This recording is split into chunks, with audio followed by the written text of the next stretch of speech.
Hey everyone, welcome to the Rock Shop with Ralph, your source for all things entertainment. Tonight, we have a legend in the underground New York music scene. He is the drummer from one of the best bands to come out in the late 80s, early 90s. Their debut album is one of the best. Prove me wrong. That band is Tyketto. The drummer is Michael Arbeeny, and he's on my show right now. What's up, Mike? What's up, Ralph? How you doing, brother? I'm hanging in there, bro. This is 30 years in the making. I haven't talked to you face to face in 30 years, brother. Back in the day at the Rock Capitol. And you look the same, except your hair is not as puffy. It's a little gelled down right now. It's not all curly and bouffant like it used to be. And I have nothing. I had some back then. I have nothing. But that's all right. My accent's still the same. That's what wrote me in. That's why I requested this interview. The accent, when I heard Danny your interview with Danny, I was like, I got to do an interview with this guy. Wow, that was good. Yeah, I interviewed Danny Vaughan a couple of months back, who doesn't age at all.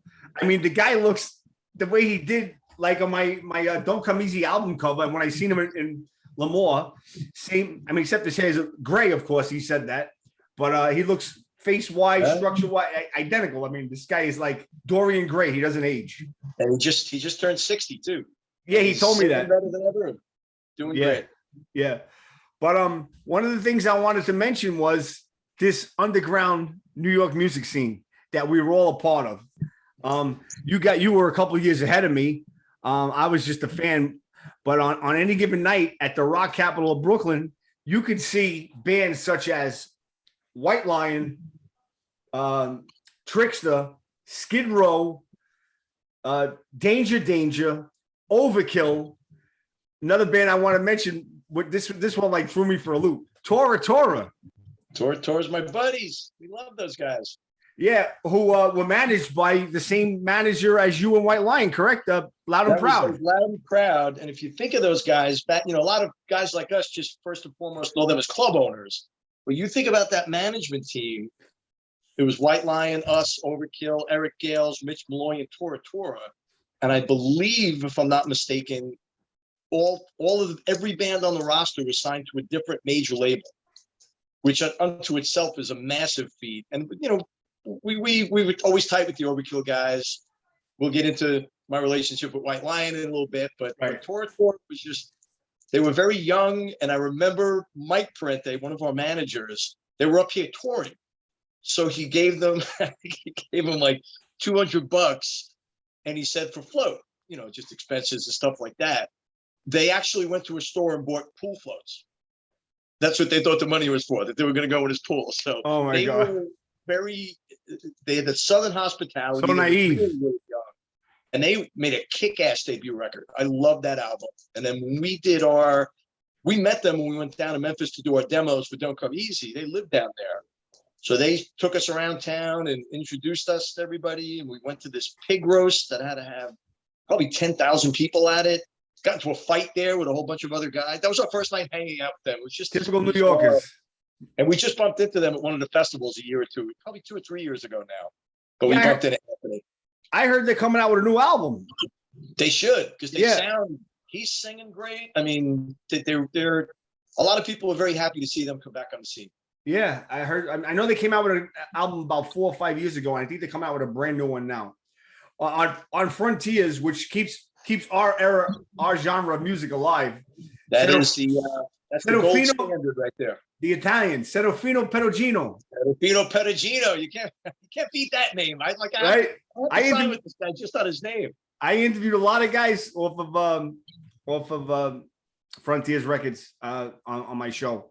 That guy he keeps the music alive. There's nobody else is really signing our genre of band, melodic AOR rock. As corny as it sounds, obviously he's a great businessman. He's a genuine fan. Like when we first met him, Danny and I met him in the city, him and Mario. And for the first 10 minutes, he was just talking about Don't Come Easy, what a spectacular record was. He was very intimate with the songs on that album. And he was a fan of the band, which to me, you can't ask for more, that you're not just some name in a file cabinet somewhere with a spreadsheet. Like, he actually knew our music and knew us as a band, which was wonderful. Right. Well, before we get to Tyketto, I want to talk about you. I want to talk about your status as a one of the legends in the underground music scene, a couple of bands that you were in before you became famous, as per se, with Tyketto. This is a conversation that I had with you 30 years ago that I couldn't believe, and I want to hear this. We'll talk about it now. You were in a band called Dreamer with a world-renowned guitarist named Vito Bratta. A 19 or 20-year-old Vito Bratta. And back then, the club scene in New York was just thriving everywhere. That's when Lemoore was a cover band room. There was a place in Staten Island called the Factory.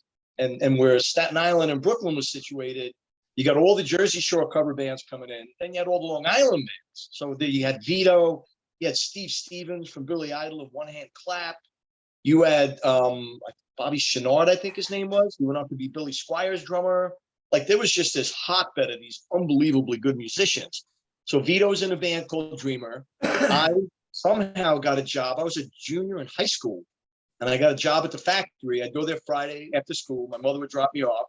I'd have to bring the beer up from the basement, clean out the dressing rooms, funnel the good wine into the bad wine into the good bottles, give the guy his envelope when he came at 5 o'clock. There you go. And the last thing I did before I left was I would let the bands in that were playing that night. And Dreamer was playing that night. And I always marveled at that band. Because when you're at 16, 17, and you're looking at 19, 20-year-old guys, they're like, bigger than life.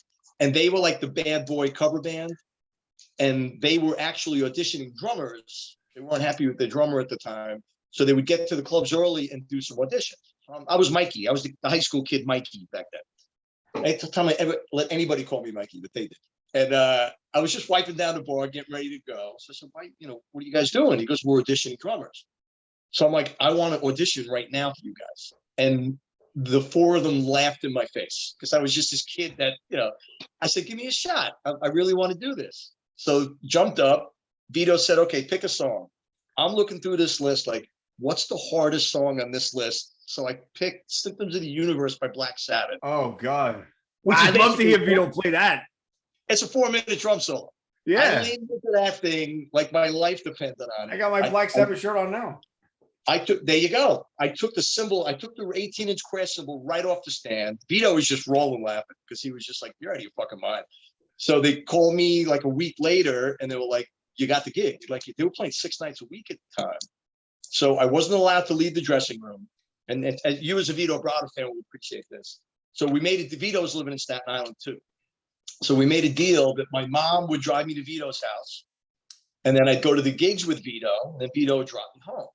So you're playing Soap Factory up in North Jersey or Lemoore, Brooklyn, wherever.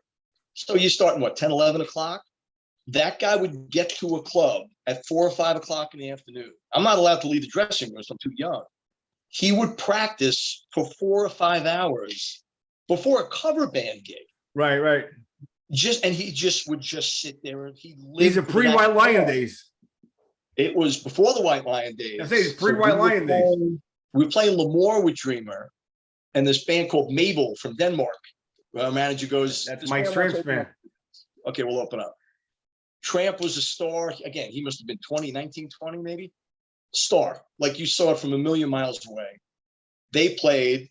His band at the time, I think they had been doing a bunch of local shows and they were getting very disgruntled, disenfranchised. They just wanted to go home. And Tramp was like, I'm staying here. So George Parente calls me and Vito. He's like, that guy that opened for you the other night. We want to put together a Van Halen tribute with me, Vito, and Bruce, bass player and Dreamer, and Tramp. And Tramp was like, I did not come here from Denmark to be in a tribute band. Like, I'm going to go sell 1 million. Like, that was his headset back then. No place to live, not a dime in his pocket. He ended up living at my family's house with my mom and my dad and all my brothers and sisters for probably about 1.5 years. And you saw this thing starting to happen. And when I saw Vito, because all Dreamer played was Priest, Maiden, Sabbath, and Saxon. That was our set list all night. To see him pick up like a classical guitar and really play it in my mom's basement, I've been between him, Chris Green, and Brooke St. James. I think I play with 3 of the best guitar players on the planet. I gotta say, great guitarist. Yeah, and Vito just had this thing about him. I can't describe it. It was just beautiful to listen to that guy play guitar. and we did some demos, and we were going around the city and just trying to do our thing. And I don't know how to put it. You could tell it was Mike and Vito's thing. And like even talking to like James Lorenzo now, we became good friends over the years. You know, it was always Mike and Vito's thing. And for me, I think I wanted something a bit more that for me. So it was just on a hug and a handshake. Actually, right when they were about to sign the big deal, they asked me to join again. And I'm like, it's not my home.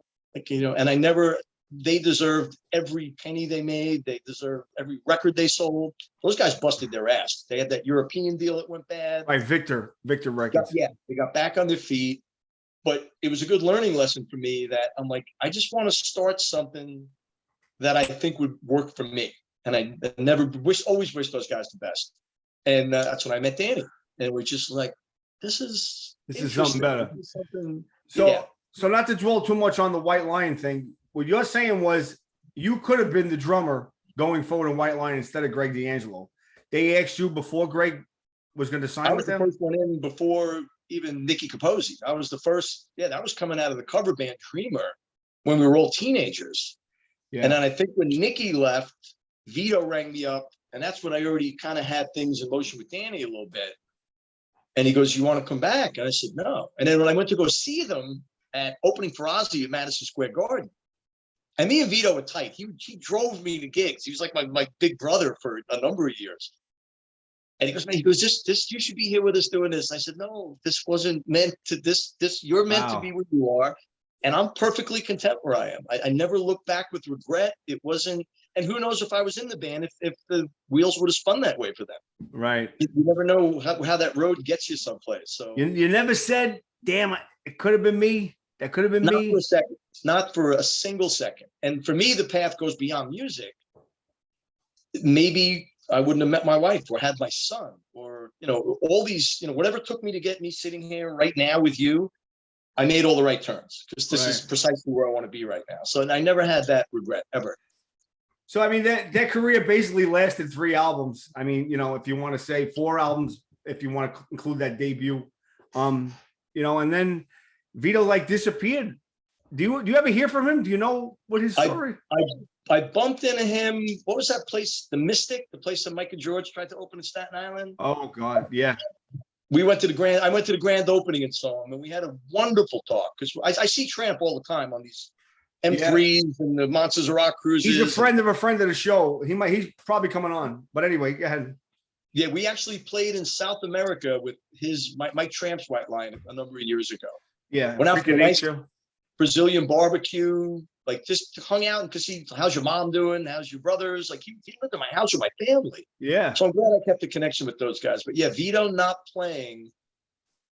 I remember he did that Eddie Trunk show a couple years ago. Like 4 years ago.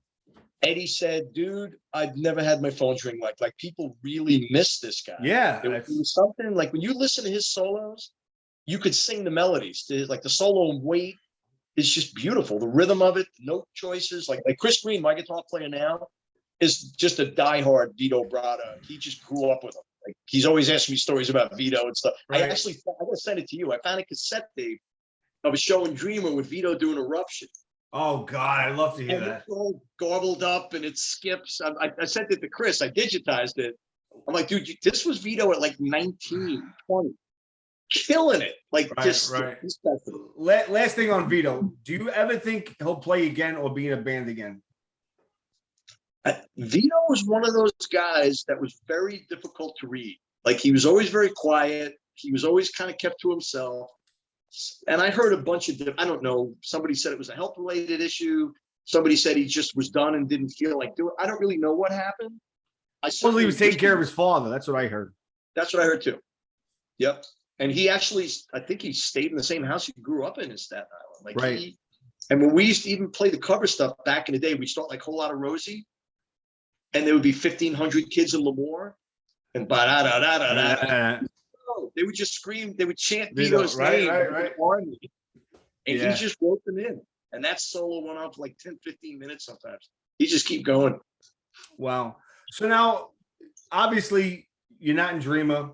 You hook up with Danny. And Danny told me you guys got your deal very quickly. We got our deal. We actually just did this we each submitted interview pieces for this Spanish radio station, and we talked about that.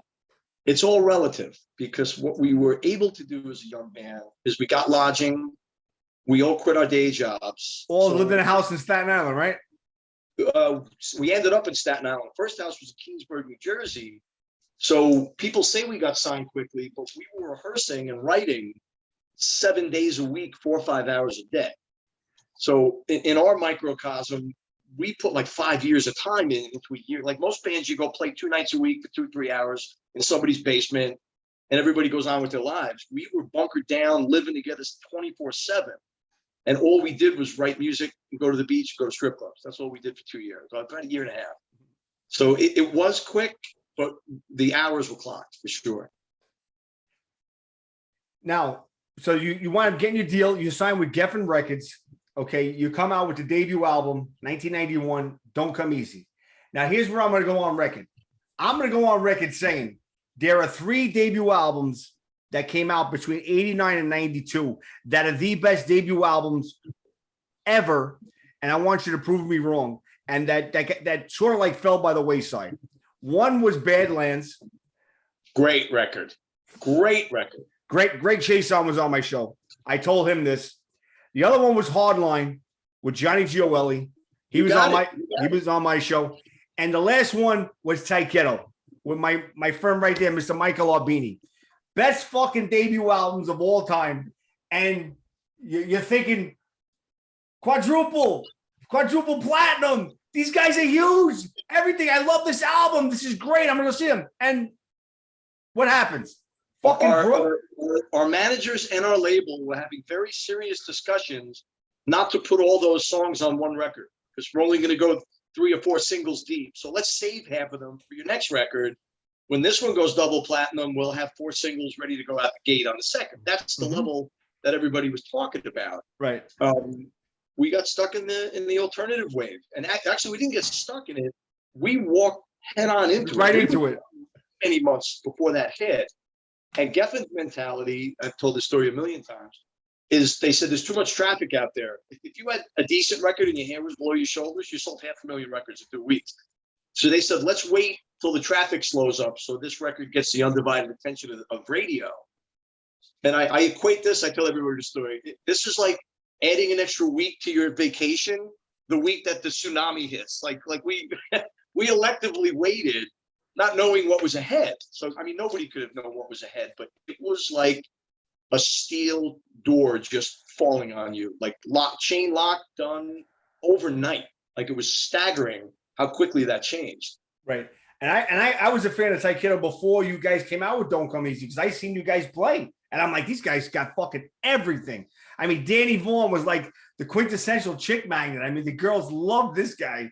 I mean, you know, they were all over him. He had the long black hair. It was funny. He had the long black hair and everybody else was blonde. Everybody, and we were the opposite. And Danny was one of the first guys to incorporate a lot of 12-string acoustic in a great acoustic player.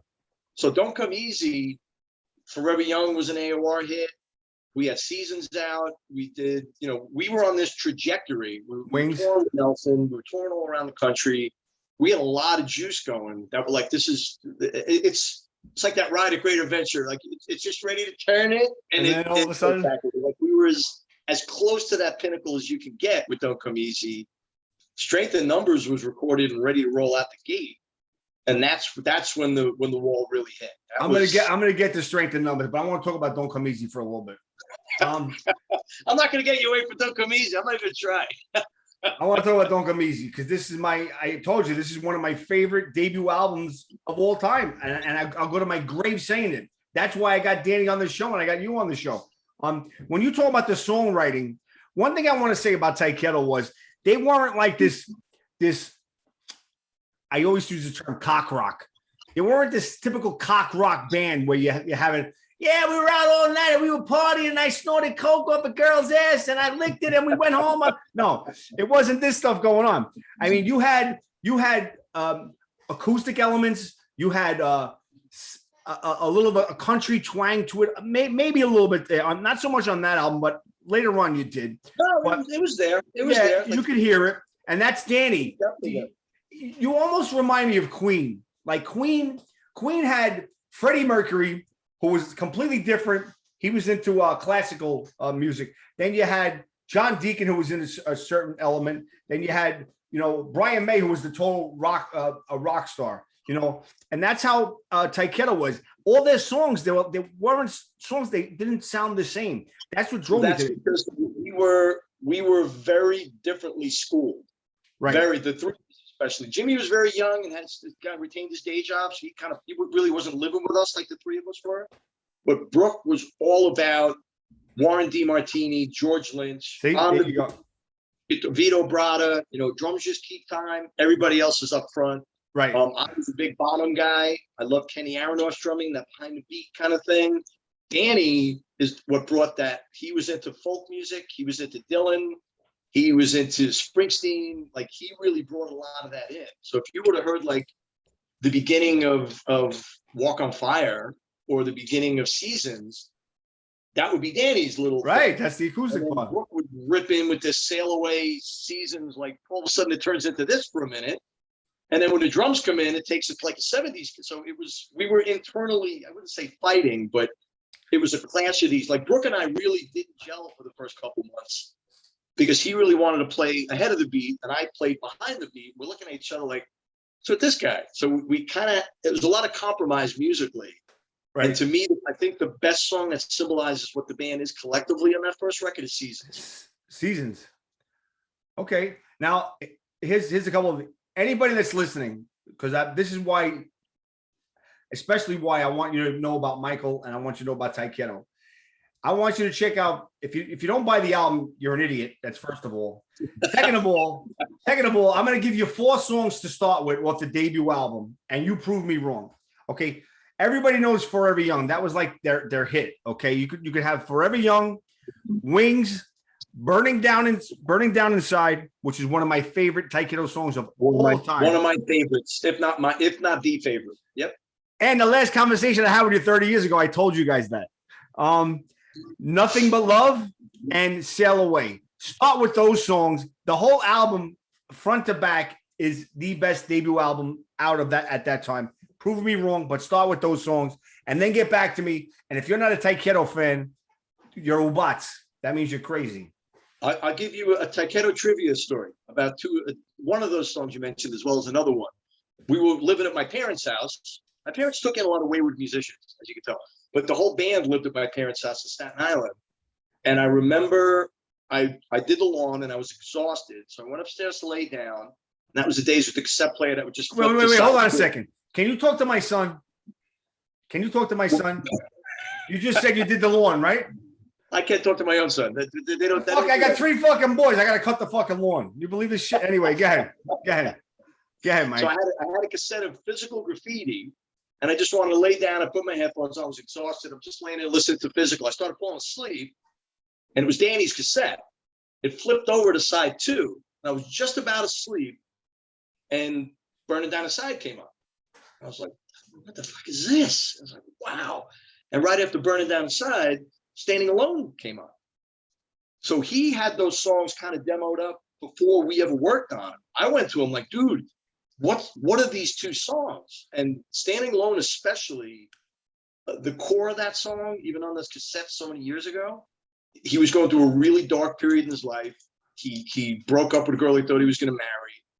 And like my mom always said, like, even when Brooks' solo comes in on that song, it sounds like the guitar is crying. Like, it's a heavy song. Yeah. And I was like, yeah, we have to play these songs in our new band. Like, this is still, like, Burning Down Inside has always been, I don't think we've ever played a live set without it being in it. Like, I almost insist. My favorite Tyketto song. My favorite Tyketto song of all time. And I told Danny that when I met him, and you were there. I says, that's my favorite song. And then you turned to Danny and you went, he says Burning Down Inside's his favorite song. Danny was like, oh, okay. Yeah, he actually was picking up, but he had a bag. It must have been fan mail. He had fan mail in his like a pillowcase full of stuff when you got fan mail. Well, let me ask you, what was it like working with Richie Zito, who by far is one of my favorite producers of that era? Another Brooklyn boy. We shopped around with a lot of guys. We looked at Thompson Barbiero. We did the Tesla record. We met with Max Norman. We met with Stefan Gelfus. I loved that Heart Brigade record. I just thought everything sounded fat and big, and the choruses were big. So we've kind of voted him in. We met him. We got on great with him. And there's something about New Yorkers just clicking with each other. So Absolutely. he and I did it like that. He'd always drive me home, and we'd stop for sushi and go hang and have a beer somewhere. Brooke, unfortunately, I noticed it when we did our demos in Memphis. John Hampton was the engineer, and I think he was a drummer. I think if you're an engineer or a producer, you're the hardest on the person who plays the instrument that you play. He was brutal with me, like really put me over the coals. Zito kind of did that with Brooke, because Zito wanted everything finished and rehearsed. And Brooke was more like, let me just feel it and go for it. And Zito was like, no, the studio's like $300 an hour. You got to go in and execute it. So they rubbed in the beginning. They ended up good. But when we first got to LA, Zito was like, so what click tempos are we tracking this stuff to? I'm like, I don't even know what the fuck a click tempo is. So he yelled at me, took me to Guitar Center. For 2 days, I had to sit there with a drum machine and set the tempos to the songs. I didn't have any of them. So he was, 75% of the band never even made a record before of that caliber, besides Danny. So I think he was the perfect debut album producer, because he really guided us. He had a ton of ideas. He definitely made me shine on the drums. I was thrilled with what we did. And I thought the whole experience was great. It was wonderful working with him. I loved his work. He did Eddie Money stuff too. He worked with Eddie Money. Yep. He did the Flame for Cheap Trick. Flame. He did Poison. After you guys, he did Poison's album. He did a couple of things, but I always liked Richie Zito. But moving on, so now we know the story, how it's written out after this shit. Grunge hits. You guys are like, fucking, what the hell's going on? You try to come out with your second album. And I remember having a conversation with you. You're like, we're recording our second album. We're trying to go a little bit harder. And I remember you telling me this. We're working with Kevin Elson, is what you told me. And I'm like, okay. I didn't see the fucking grunge shit coming, just like you, Mike. I'm like, what the hell's happening? We're thinking it's going to pass. And it hits like a friggin' tidal wave. And you guys get friggin' lost in the shuffle. You wind up losing your record deal. Strength in Numbers doesn't get released until 3-4 years later on that label that everybody else was on, CMC. And I got to be honest with you, I wasn't a fan of that album. I didn't like that album. The only song I liked on that album, was The Last Sunset. The last. I adore that. So Danny, that's when we still lived together. And it was funny. Look, we keep talking about the grunge tsunami. It wasn't quite that when you really look back a little bit, because I remember me and Jimmy, we were in LA doing something toward the tail end of Don't Come Easy. And I remember they brought in this fashion consultant for a photo shoot. That was like blank checkville. They just paid for everything. And I remember this fashion designer was like, why don't you, take off those leopard skin boots and put on these Doc Martens, and how about you put a derby on? And why don't you wear this? Oh my God. And we were dying laughing, like, what in the world is this girl talking about? Right? That was right when Pearl Jam was starting to pop. And she described the wardrobe that she wanted us to wear, exactly what became the fashion in 6 months. So I think there was cracks, but nobody really saw them. When it hit, it hit. Like that was, we were done. Now understand something. Me saying I don't like the album doesn't mean the album's not good. I still love you guys. Was still a Tyketto fan. It wasn't like I didn't like the album and I stopped being a fan. It was just I was trying to compare it to the first one, and I saw I thought you guys tried too hard. One of the songs I thought was okay was the one you wrote with James Lomenzo. Was that Ain't That Love? Ain't That Love? Yep. And then you wrote a song with Mark Hudson too. Lomenzo was all over me. I think we did a couple with him. You did one with Mark Hudson too. Catch My Fall. He came to New Jersey to help us write. Oh, and we worked with like 3 or 4 bass players then. And like I think Danny, you talked about that first record, we played out 50 times. We were living together, rehearsing. By the time Strength in Numbers came around, Danny had a girlfriend in North Jersey. Brooke was heading home a couple weeks a year. We just didn't have that right. unity. The unity. And we were forced to kind of put a record out. Not forced, but they wanted to keep that momentum going after Don't Come Easy. They actually started bringing in some writers to help us. Mark Hudson wrote Catch My Fall with us, who wrote Living on the Edge with Aerosmith. Right. He was there for 2 days and basically said, you guys don't need any. You don't need any outside help. You just got to get your wheels greased, and you'll be Right. fine. So that record, I learned a valuable lesson with that record because I didn't like that record for a number of years, not because of the record. That I had a long-term relationship that broke up. Tyketto lost their record deal. My genre of music became out of fashion. So I always focus that era. You know, you have a certain record, whether you wrote it or just listened to it, it brings you back to a point in time. And that brought me back to a bad point in time. So I'm like, you know, and when I listen to it now, when I'm getting ready for a tour and I got to play through it, I'm like, I like this record a lot more than I did back then because I can judge it fairly now. It wasn't the bad time that the record brought. It just happened during a bad time. That's all it really was. Well, let me ask you this. Did you like that record so much you guys want to break it up after that? I mean, pretty much shortly after that. No, we kept going. Danny had left. Danny left, and then you did the Shine album with Steve Augeri because Danny had his situation that he had. Yeah, he had his situation. He just had enough of the whole thing, and everything we're talking about to this point in our career was like 2.5 years. It really wasn't, so we were just tired of this.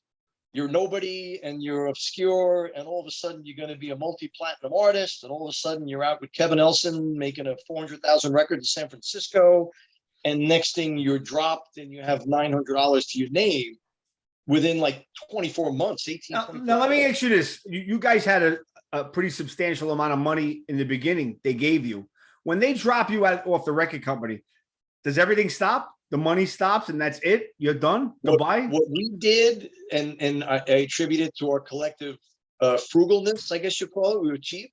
So we lived for probably 2.5 years purely off. We got a big record advance. We got a big merchandise advance. And we got a huge publishing advance. So instead of going to buy Ferraris and houses, we put it in one bank account. We lived in a nice 3-bedroom, wasn't even 4-bedroom. Me and Jimmy had a bunk bed we had to share.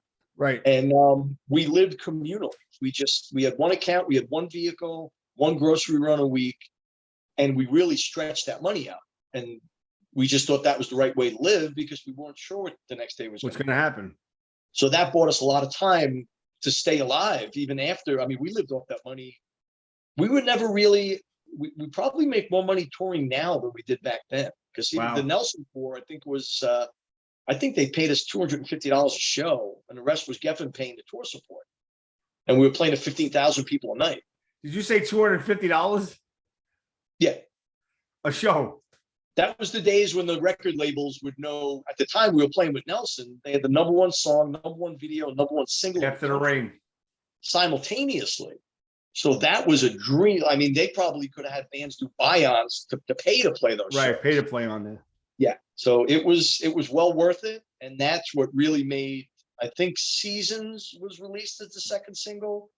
And that was really popping when we were on that Nelson tour. That was a big one for us. Well, that's more along the lines of a Nelson song that Seasons song. Yeah, we connected with their fans. They were the nicest guys you could ever, like they set the pace for us now as headliners and how to treat our support bands because after, White Lion was out with Ozzy and a couple of really big bands, George and Mike Brent, they were like, look, you're going on tour with Nelson.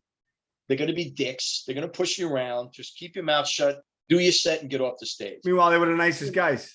They introduced us. They wore Tyketto shirts while they were playing. They let us set up our full production. They thanked us on the mic during their set. They let us do our full set. They didn't chop. They didn't full power, full monitors, full everything. And they couldn't have treated us more like family. They really made an effort to make us feel special. And we've taken that with us some, 25, 30 years later, that any band that opens for us gets the red carpet treatment. It's like, that's just how it should be. So it was a good learning lesson with those guys working with them. Awesome. So moving on later on, Tyketto winds up breaking up. And then you guys come back, what was it, 2008, maybe 2009? You guys reunited? It's all a blur. Yeah, it's all a blur. But anyway, you released, you came back with an album called Digging Deep.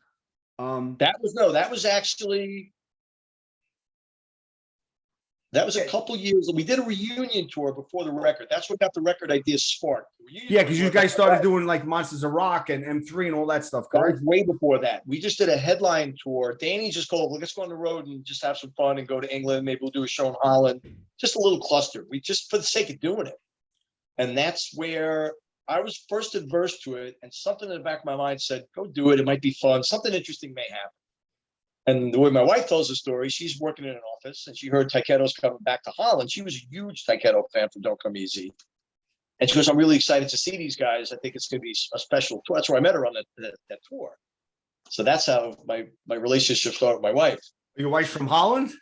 My wife's from Holland. And isn't that weird? I met her at the merchandise stand and made her buy 2 tour books. That's her memory of meeting me for the first time. What does she think of? What does she think of Austin Powers Gold Member? Well, she doesn't think the accent is authentic. I'm from Holland. Isn't that weird? But we did that reunion, and then we said, let's go make a record. Let's see what we can do. And it wasn't 100% sincere. I don't know how to word it because we put our heart and soul into it. I got you, Mike. But listen. There wasn't enough development time. We didn't have enough time to polish that thing and really make it shine. I got you. I'm going to be as nice as I can, Mike. This is Ralphie Boy, the fan now. Here we go. Hold on. I need some tea for this first. I'm going to have to pass out. Go ahead. No. I didn't like that one. I didn't like Digging Deep. And listen, I love you guys. I know you're putting your heart and soul into everything you do. I didn't like Digging Deep. I'm going to fast forward 4 years to the album Reach. Okay. My favorite. That album is the best album you guys have come out with yet. Hands down, period. No ifs, ands, or buts. And I'll say it. Rock Shop approved. I don't use Rock Shop approved too much. Tyketto Reach 2016 Frontiers Records is Tyketto's best album to date. Aside from the debut, which we could all say was the best debut album. This one is their best album thus far in their career. Prove me wrong. The debut is always going to have that shelf on it. Exactly. That's the firstborn. It can't be judged with the other ones. For me, Reach on every level you could imagine, where we were at the point in our lives.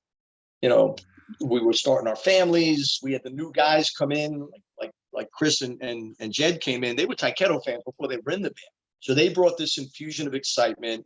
Danny and I were in a hell of a guitar player. Oh my God.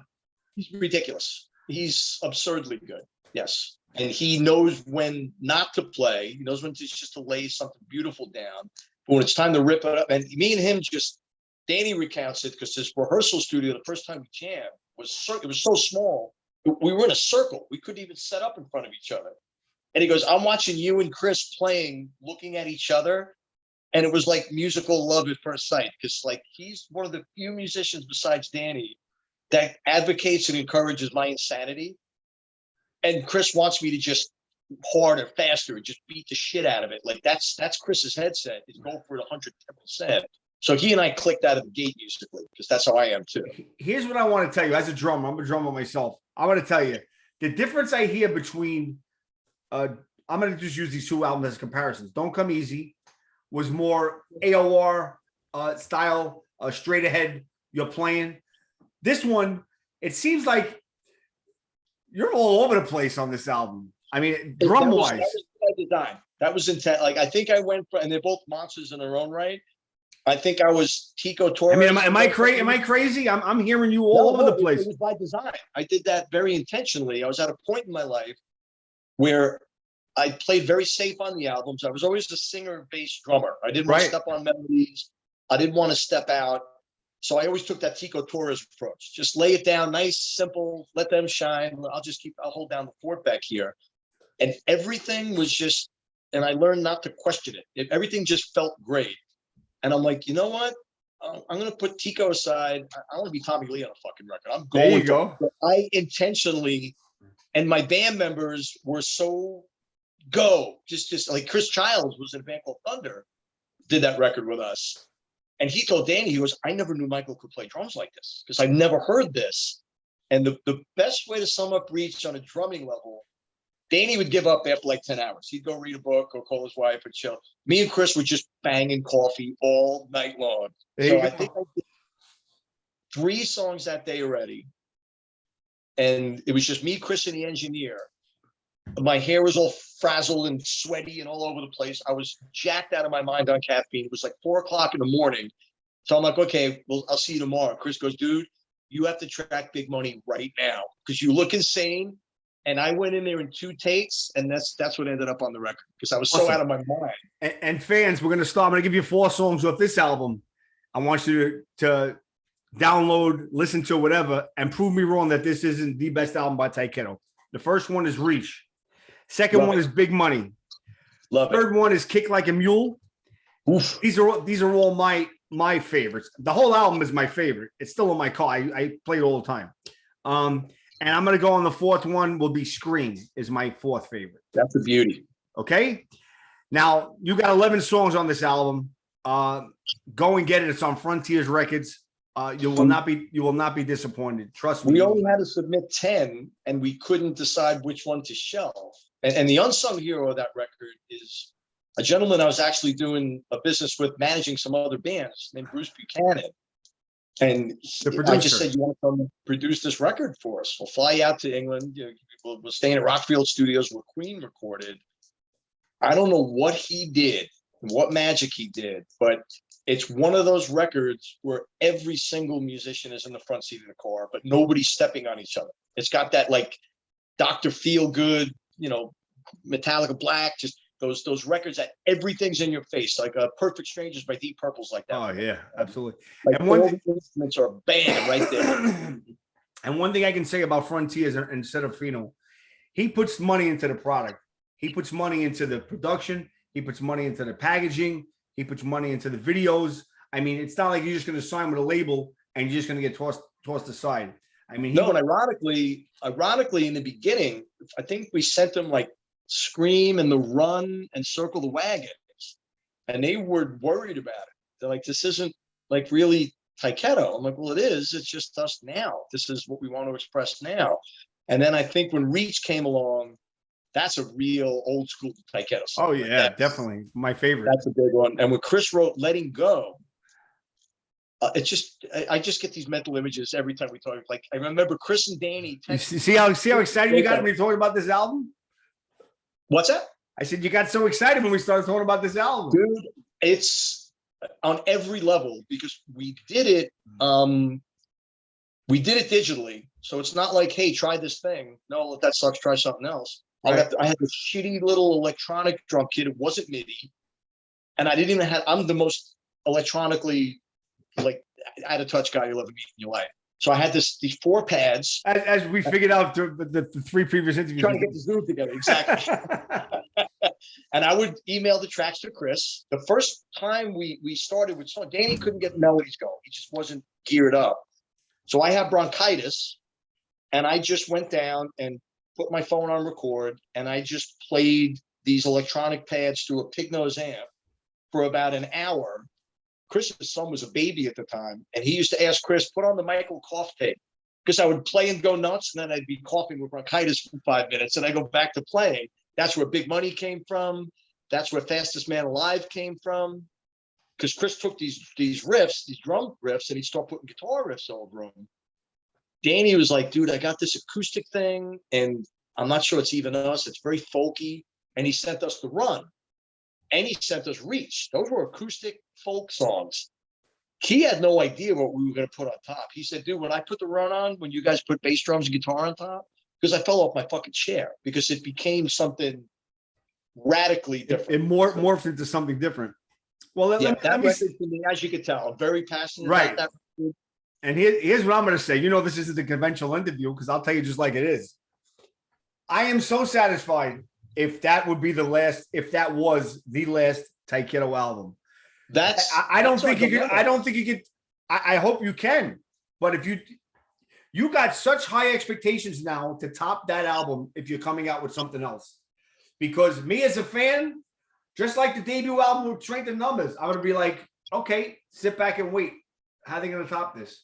Yeah, that's I want nothing. And I'm not just going to sit here and go, okay, Mike, what's in store for Tyketto? You guys are going to record a new album? You know, I'm just going to say, I want you guys to record a new album.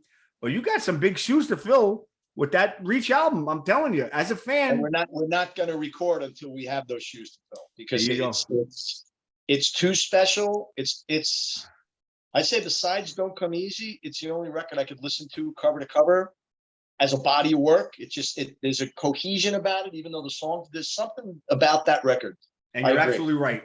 Hands down, the best Tyketto album is Reach. Aside from the debut, which we all have a place in our heart for, you know what I had to tell you real quick about Forever Young? I'm going to tell this story too. I don't mean to go back that far, but I had to tell this before and I forgot.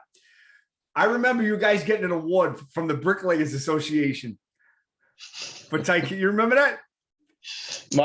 My grandfather was a bricklayer in Vermont Street, and my mother thought it was like this message from her father to her grandson. I'm like, Ma, it's like they weren't even real bricks. That's what Danny told me. He goes, those things were styrofoam bricks. I remember, you know, the bricks falling down during the video, and you guys got an award from the Bricklayers Association. They weren't even real bricks. Anyway, that was a funny story I wanted to tell about. But so now, I told the fans everything about Reach. You guys got to go and get this album. That's Tyketto's best album thus far. What's in store going forward, Mike? What are we doing with Tyketto? Do we have shows booked? Do we know? Shows coming up in the spring in England. It's all on the website. We just booked a show next fall. I think in Minnesota. It's literally right off the presses, so I'm not even sure if that's posted yet. But the shows in England, that was a lengthy tour that was supposed to happen in early 20. Then we moved it to 21, and now it's moved to March of 22. So just with everybody's schedules, we had to cut out a lot of all the European dates. It's just a UK-based run. It's like not even a week, but a little over a week. Those shows are all up on the website and on our Facebook page. And then, like you said, it's me and Danny talked about it, and I had a long talk with Danny about it. And I just said, and he agreed that he's not going to just send me stuff unless it's coming. We gave up on that years ago. Like both of us, he and I, like an old married couple. We've been doing this for 30 years together. Right. And he's like, when it's time, I haven't played drums in a year and a half. I haven't played drums since the Monsters Rock Cruise in February 2020. And I don't feel the desire to right now. And I'm not going to force that. Like my drumming is very innate. It's very primal. It comes from here. I can't fake it. Like I'd rather not play at all. So about a week ago, I started tapping on the dashboard a little bit. I'm like, I'm getting ready. I can never stop tapping. I'm always tapping, always move. I can't friggin' sit still. You notice from my interviews, I'm always fucking moving. You know, will you stop? Will you sit still? I've been told that since I'm a kid. You know, what are you gonna do? Yes, it is not really a ton in the hopper for us, and that's okay. Like we're just gonna kind of take it as it comes. Everybody's coming out of a really fucked up 2 years. Right. Don't do any kind of long-term planning right now. I think everybody's just trying to get settled back in with their lives again. And nothing in the States, right? You guys haven't really played. We got that one show in Minnesota, I think is coming up. We may try to put some other shows around that, maybe something in Wisconsin, something in Chicago, but that's all like brand new. That was just like, that confirmed like a week and a half ago. What are we gonna do to get you to come back to the old neighborhood? I played a show in my old neighborhood and like 90 people showed up. It blew me away. Where was this? American Beauty, right in Midtown. It was a beautiful small club. And I don't know what it was. Maybe that we did it on a weekend. Maybe we should have did it on a weeknight. I'm not sure what it was, but I was kind of disappointed that it didn't have that draw that I thought we were going to have with it, because we haven't played New York in so many years. Well, you didn't call up Ralph. You didn't let me know. That's right. I should have met you back then. Told me what the fuck is going on. I would be like, oh, we got to get down here. Come on. No, I'm talking about a Tyketto show. Either Brooklyn, Queens, Staten Island, whatever. We got to get it going. We got to do this. They asked us. We're talking to a couple of festivals and stuff. Everybody's going very, very treading very lightly. Right. So for me, that's why I love doing M3. Normally for me to go work with Tyketto, I got to fly to Germany and Belgium. Right. M3 is 2.5 hours from my house, door to door. I can play that in Maryland. So that was wonderful doing that festival. Yeah, Kix always plays that. Yeah, they own that festival. Yeah, they're Maryland boys. And Steve Whiteman sounds 70 years old, man. That guy sounds just like Danny Bourne. Sounds identical. I follow that band religiously when I was a kid. I'd go see them all the time. They're just every ounce as good as they were back then. They haven't missed a step. I always say the same thing. Do you want to tell the fans what you do? I mean, because listen, it's the reality of the business. A lot of people have day jobs now. You want to tell people what you do for a living now? Well, my day job kind of stemmed from Tyketto, because when we parted ways with Loud and Proud and we lost our record deal, I absorbed all those responsibilities. So I ended up booking a lot of the shows. I ended up managing the band and just kind of took that collective knowledge. I like that side of the business. In addition to hitting drum, two totally different sides of my brain. So I kind of started doing that. And then where I'm from in Jersey, down the shore, the cover business is this massive industry. All the casinos in Atlantic City, all the shorefront clubs. So I started 23 years ago, just when Tyketto was down, I needed to make money. So I started booking these regional cover bands, but with a headset of treating them like national acts, routing them, merchandise, listening to them, meeting with them, planning a plan of attack, what markets we want to try to take on, all that stuff. And the company just boomed. So we're together, this is our 24th year, I think now. And we book about 3,000 shows a year in 9 states. Wow. And so it's a big business, which is ironic because it was born out of Tyketto kind of going under. And then when we got back together with digging deep in that stuff, it was funded because I was fortunate enough to have a successful business. Wow. So it all kind of keeps my life just, and now I'm booking a lot of the clubs that to finish the circle of our dialogue. I'm booking a lot of the clubs with a lot of the same owners that I used to play with Vito. There you go. Like one guy, Tommy Sueda, I've been booking with him. He used to book Tyketto at the Birchill back in the day. And now he owns the Headliner in Neptune, and we're still doing dates together. So I've known him for probably 32 years. Cool. So, I mean, Tyketto has their website, www.tyketto.com. Yep. You're not active on social media. Not too much now. I do the Tyketto stuff, but it's not my thing. So if you want to get in touch with Michael, you have to use a Pony Express or a snail mail. That's it. Alphanumeric pager, baby. That's the way to do it. Or you can beep him. He has a beeper number. You could always get on. I'm on the Tyketto Facebook all the time. That's the one that I'm an admin on it. I get emails on it. So if you need to reach me or any of the band members, that's the place to go. Yes. But I want to thank Michael Clayton Arbeeny for coming on the show. Now we know a lot about Tyketto. We know about all their albums. We know what the hell's going on with them. And they're going to be back with a vengeance as soon as they possibly can, but they're taking their time. That's where we're leaving off with them. But Mike, I want to thank you so much for coming on the show. And I will. Thank you. I appreciate it. Hopefully next time we're going to have some new music. We'll keep our fingers crossed, but we'll take a wait and see approach. I'll make you a promise. Once we have new music, you'll be the first to hear it, and me and Danny will do this together with you. All right. That's awesome. And you're going to get a bigger fan than me. That's, believe it or not, that's for damn sure. Thank you so much. I appreciate all the support, brother. I really appreciate it. Thank you so much, Mike. I'll talk to you soon. Take care, man. Bye. Take care, brother.